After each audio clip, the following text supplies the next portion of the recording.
Today, we're going to unpack the absolutely incredible story of how a financial crisis and a king's really bruised ego managed to spark a revolution, one that created a holiday we still celebrate to this day. This is the story of the Hasmonean Revolt.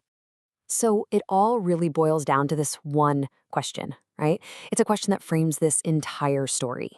How on earth does something as, let's face it, boring as a tax hike blow up into a full-scale fight for the very soul of a people?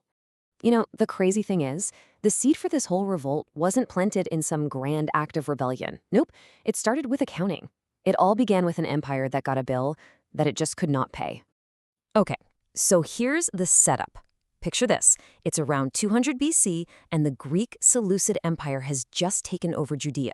They're feeling pretty good about themselves, so they decide to pick a fight with the new superpower on the block, Rome. And, well, they lose. Badly. So in 188 BC, Rome hands them a bill for war reparations that was so huge it was threatening to bankrupt their entire empire. So now the Seleucids need cash, and they need it fast to pay off Rome. So where do they turn?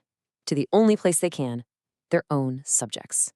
For the Jewish people living in Judea, this meant that their already high taxes were about to go straight through the roof.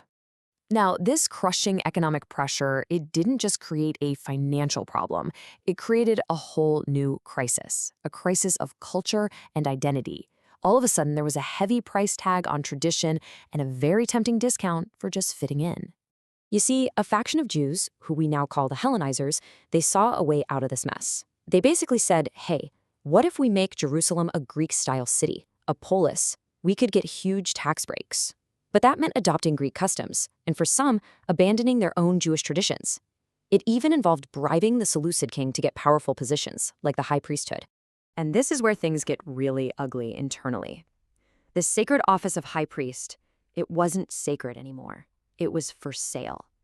A guy named Jason actually bribed his way into the job, only to get outbid by another man, Menelaus, who wasn't even from a priestly family. And to pay back the king, Menelaus just started looting the temple's treasures, which, as you can imagine, absolutely enraged the traditionalists. So you've got this powder keg of internal conflict just sitting there, ready to blow. And the match gets lit when the Seleucid king himself, Antiochus IV, suffers this huge public humiliation and goes looking for someone to punish. Antiochus, thinking everything was under control back in Jerusalem, marches his army to Egypt. He's hoping a quick, decisive victory there will restore his empire's prestige. It was a big gamble, but he thought it would work.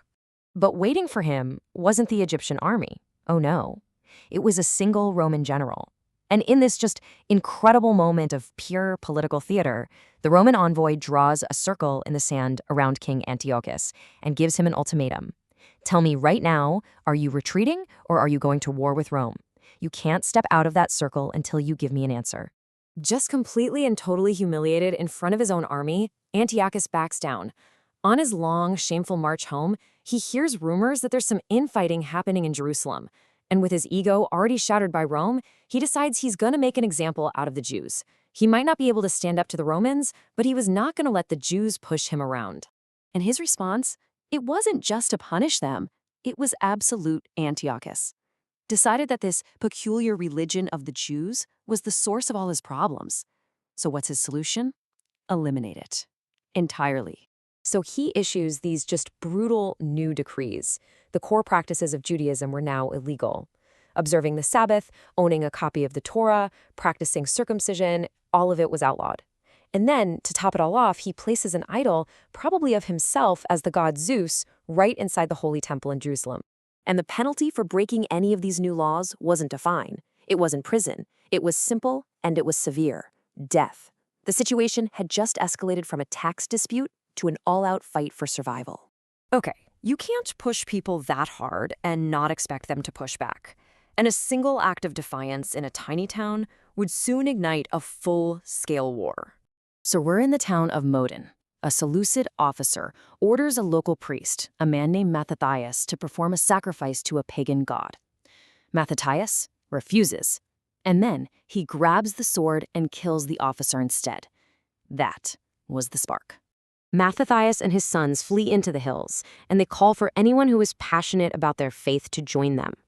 After Mattathias dies, his son Judas takes command. His nickname was Maccabeus, which means the hammer, and he got that name for the way he relentlessly pounded his enemies in this brilliant campaign of guerrilla warfare. I mean, against all odds, this scrappy rebel army starts winning one stunning victory after another. And then, in 1640 BC, the impossible happens. Judas the Hammer and his fighters recapture Jerusalem, and they liberate the Holy Temple. When they finally entered the temple, they found it in ruins. To rededicate it, they needed to light the menorah. But there was a problem. They could only find a single, tiny flask of ritually pure oil, only enough to last for just one day. But they lit it anyway. And then, a miracle happened. That tiny little bit of oil, which should have burned out in a day, just kept burning. It burned for 2 days, then 3, all the way to a full 8 days, which, get this, was the exact amount of time they needed to prepare a new batch of consecrated oil. And that miracle is what's commemorated by the festival of Hanukkah. The name itself, Hanukkah, is the Hebrew word for dedication. It forever links this holiday to that moment of rededicating the temple and reclaiming a people's faith. But hold on, the story doesn't end there. Because after the Hasmoneans won back their religious freedom, the entire nature of their fight began to change. A brand new goal started to emerge from the ashes of the old one. You see, the Seleucids, realizing they were losing, they actually offered to lift the persecution. They essentially said, fine, you can have your religion back. But for the Hasmoneans, that just wasn't enough anymore. The goal had shifted. It went from just wanting religious freedom to demanding full political independence. They didn't just want to be free to worship. They wanted to be a free nation. This whole Hasmonean revolt started as a desperate defense against having your entire culture wiped out. But once they won that fight, they faced a new, much more complicated challenge. How do you build a nation? And it's a journey that really leaves us with this fundamental question. When a fight for pure survival is finally won, what comes next?